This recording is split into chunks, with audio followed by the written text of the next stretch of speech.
everyone, I'm Christa, Shamanic practitioner as well as teacher of Shamanic classes, and welcome to my video talking about what an empath is, the different types of empaths, are you an empath, and helpful healing strategies to help the empath to navigate life.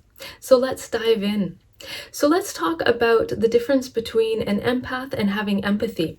So having empathy for another person means that you can understand what the other person is going through, what emotions they're going through, how they are feeling. And that is a real gift because having empathy helps you to build rapport with people, helps you to build heart-to-heart connections with people, and also connect to people on a beautiful soul level. And this can help to nourish relationships of all kinds, whether that's nourishing friendships, family relationships, love relationships, even developing good connections with coworkers. So having empathy is a real gift.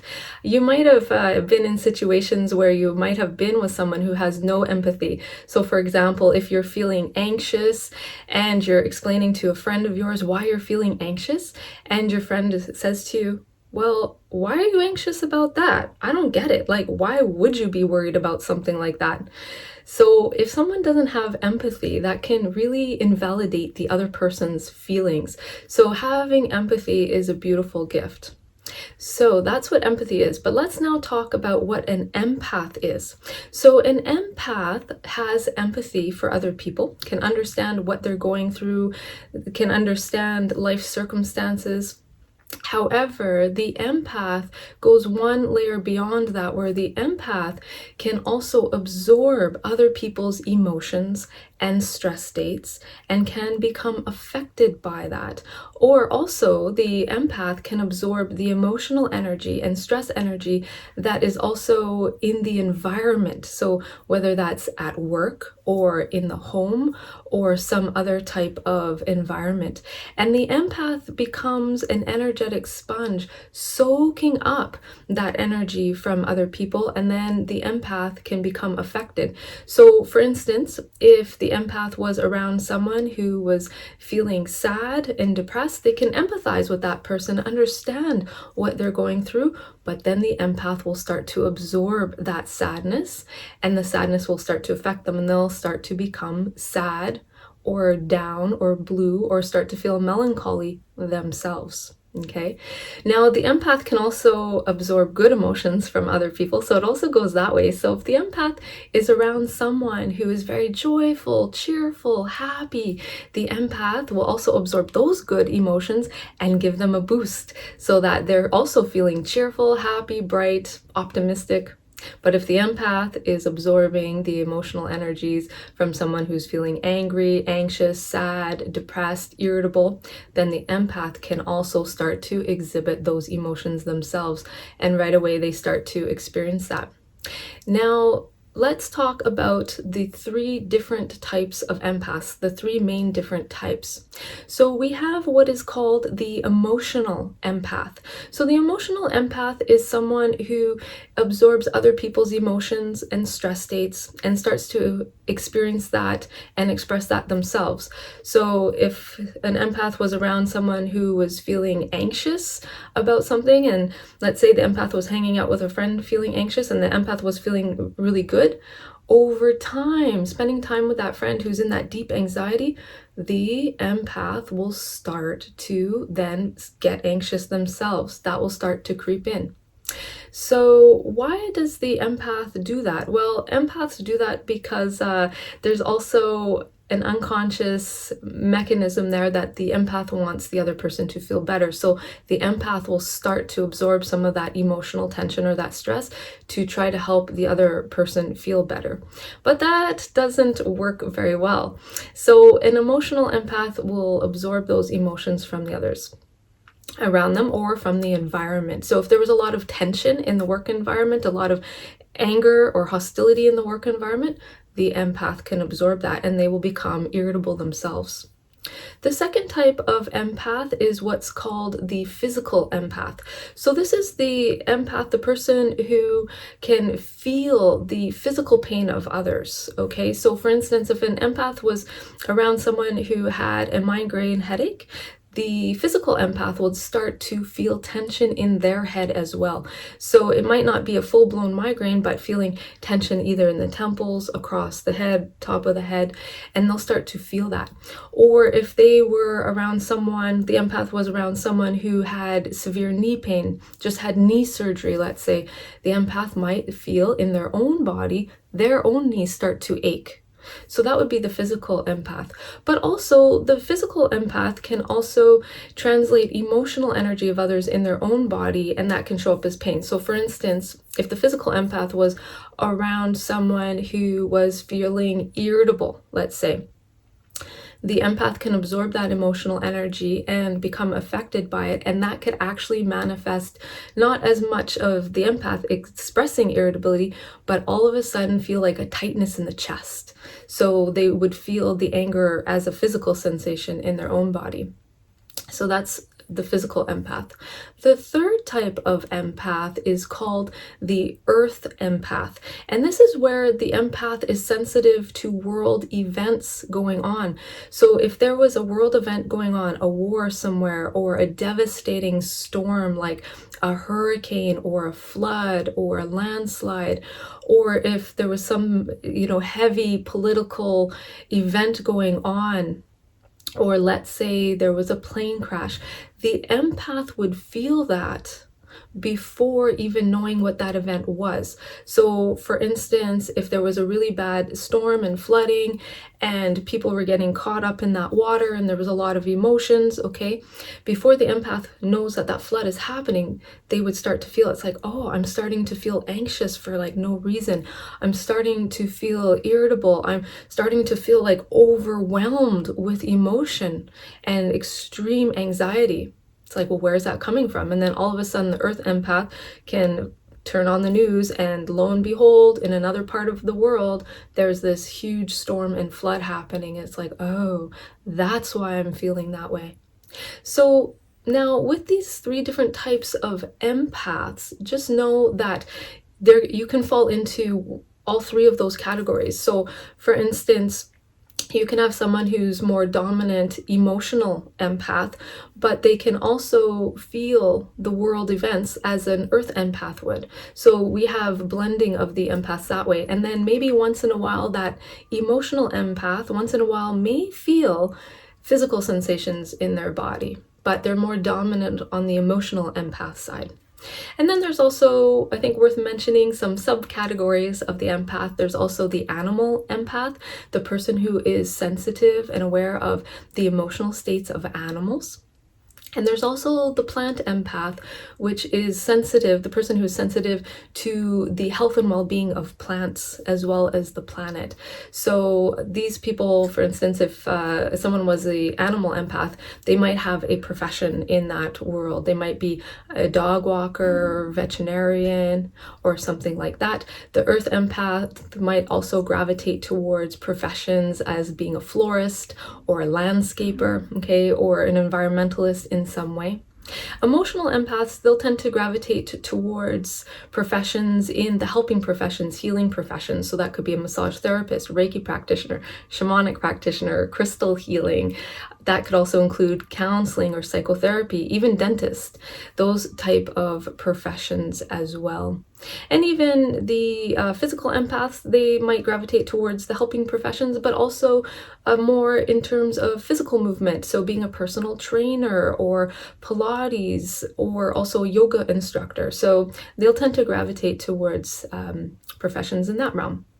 Okay, so now that you understand the different types of empaths, now think about what type of empath do you fall into? What category do you fall into? What sorts of aspects is that for you? Are you an earth empath, an emotional empath? Are you a physical empath, animal or plant empath? Or do you have a blending of all of those? Okay, so I want to talk now a little bit more about sometimes what can happen with empaths. Now, empaths, when they see someone else suffering, their heart goes out to them. They can understand what they're going through in terms of life's challenges and circumstances. But, also unconsciously and maybe consciously, the empath wants the other person to feel better, to alleviate that pain, to alleviate that suffering of the other person.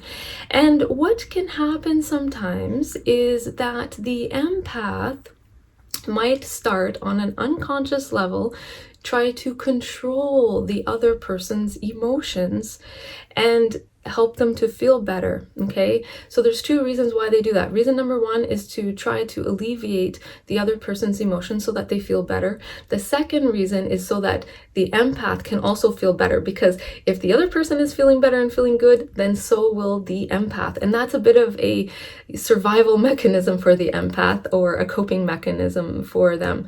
So I want to give you an example of this. Okay, so let's say we have two people, Jane and Bob, and they're friends. Bob comes over to Jane's house. Jane is the empath. Bob starts talking about the stresses he has at work and the anger he has towards his boss, and he's, in a fired up state, and he's got an angry tone of voice, and he's discussing this event that happened to work with Jane. Jane, being the empath, is listening to this and going, oh, my friend is having a lot of stress here. And then over time, Jane, being the empath, understands what he's going through and then starts to absorb some of Bob's anger.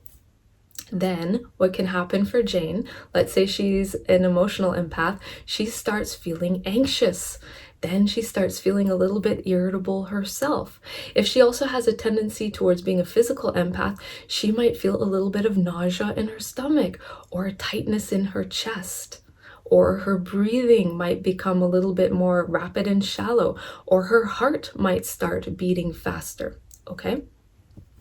Then on an unconscious level, Jane wants, her friend to feel better because he's suffering and he's in, some emotional pain there. So she might unconsciously try to control his behavior and emotions.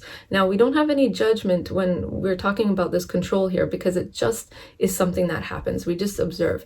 So how that might look, Jane might try to redirect the conversation to another topic instead, and so that Bob is not talking about work, and tries incessantly to switch topics to something that is lighter, brighter, more fluffy kind of feel-good topic. But what happens? Bob wants to continue talking about work because he hasn't finished saying everything that he wants to say. So he keeps reverting back to the complaints and problems that he's having at work.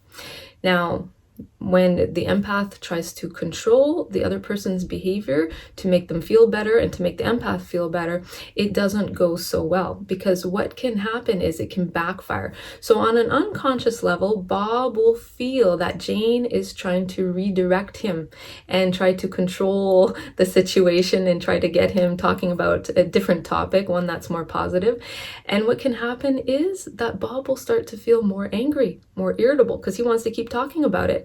And then he gets even more angry, which then affects Jane even more. Okay, so you get the idea. So what can be really useful, instead of having that coping mechanism tactic of control, what Jane can do instead, what the empath can do, is just say to Bob, hey Bob, I'd like to make a cup of tea for myself. Would you like a cup of tea? And I'm going to make a snack. Would you like a snack? Then Bob can say, oh yeah, I'd like that very much. So Jane can step away in the kitchen. Maybe she turns on some nice soft music playing in the living room where Bob is, and she goes to the kitchen and she has a little time out from Bob. So this gives her a chance just to breathe, unwind, make some tea, make a nice snack, and just unwind and have a little breathing room from Bob. And having just that little bit of distance and just that little bit of time out is enough for Jane to start to shake off that irritability, anxiousness that she's feeling, and her heart starts to settle down. So not the fast racing heartbeat, and she's no longer feeling nauseous. She just has that nice little space. And then that gives Bob a chance to decompress as well. Jane is in the kitchen decompressing emotionally, and then she brings out the tea and the snack, and then lo and behold, they start talking about a different topic. So that is a nice way that the empath can just alleviate those emotions that they're feeling that they have absorbed from the other person, having a little time out and having a little bit of space.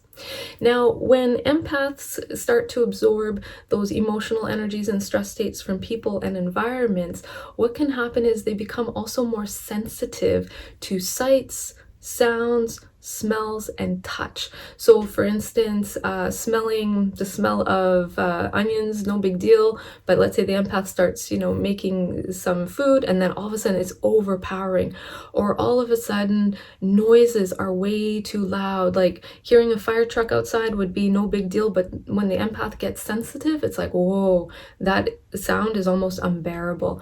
Or let's say someone goes to just place their hand on the empath's shoulder, and it's like, ooh, they just don't want to be touched because they're sensitive. When the empath absorbs those emotions and stress states from other people and places, it also affects the nervous system, creating more sensitivity in the nervous system, and they get sensitive. So that's when they become sensitive to sights, smells, sounds. Lights can all of a sudden be too bright or jarring. So just know that about the empath. So having that downtime and having that little bit of space also helps the nervous system to relax, and then also helps to alleviate those symptoms of getting sensitive to sight, sounds, smells, touch, or even touch can also be sensitive, like a tag inside the shirt for the empath. Usually the empath doesn't feel it, but as soon as they get sensitive, it's like, oh, this tag, it's like scratching me, irritating me, and then, it's really bothering them. So that can show up like that as well. So some things that empaths need is a lot of downtime and also time alone. A lot of times empaths are introverts. So having downtime, time just to be alone, to spend time in nature, to unwind, to watch a funny movie, do some stretching or yoga, just those nice activities can be really helpful to the empath. They help the empath to unwind, to discharge that emotional stress that they've absorbed, and to recharge. So it's very important. And also empaths getting a lot of rest is important too. Getting enough sleep, maybe sleeping 8 or 9 hours, or maybe even 10 for some empaths, can also help them to unwind, relax, and recharge. Because the empath has this tendency to have sudden mood changes, they can feel good and then all of a sudden anxious, irritable, sad when they absorb those emotional energies. Having that nice rest time helps to recharge them. And also for the empath, doing activities that are not overly stimulating can be very helpful as well. So that could be grounding exercises, that can be meditation, that can be guided visualizations, it could be stretching, it could just be reading a nice light book. Not a heavy topic, but nice light book that's fun, easy read, or watching a funny movie. Those are all really helpful to the empath. Also, some tips and tricks that can help to alleviate the empath is those activities of having enough space, alone time, downtime, spending time in nature can be really good. And setting healthy boundaries with other people is really important for the empath to also help them. So saying no, sometimes empaths have a tendency to say yes to requests, but saying no so that the empath is not overtaxed with their time, energy, and attention, so that they have enough time and downtime for themselves. So it's important to set good, healthy boundaries. So if you being an empath watching this video, if you've absorbed those stress states and emotions from other people, those activities can be helpful. Also, what can be really helpful is to release that energy that you've been carrying from other people and absorbed. Having a bath with sea salt or Himalayan salt can also help to cleanse you of those emotions. So not Epsom salt, because that has a very different energy and vibration. So either sea salt, just regular sea salt from the grocery store, or the Himalayan salt is really good. So adding that to the bath water, having a soak, the salt can dissolve those emotional energies, splashing a little bit over top of your head as well, and then just rinsing off that salt. If you don't have a bathtub or don't like to take baths, another way to do it is to have a bowl of warm water, add a little bit of salt to the warm water, and then pour it down your body. And that can really help as well. Also, in shamanism, we would work with talismans. And a talisman is a power object for healing. So for instance, I have this beautiful amethyst crystal here. And working with amethyst, this crystal is a very beautiful healing object that helps cleanse emotions, stress states that the empath has absorbed. So it acts as a beautiful cleanser to release and cleanse that. But this crystal also helps to boost the protective energy fields of the empath to give them good protection. I call it the psychic immune system. Just like we have our regular immune system that protects us from viruses, bacteria, microbes, we have a psychic immune system that also protects us from the stress states and emotions of other people and places.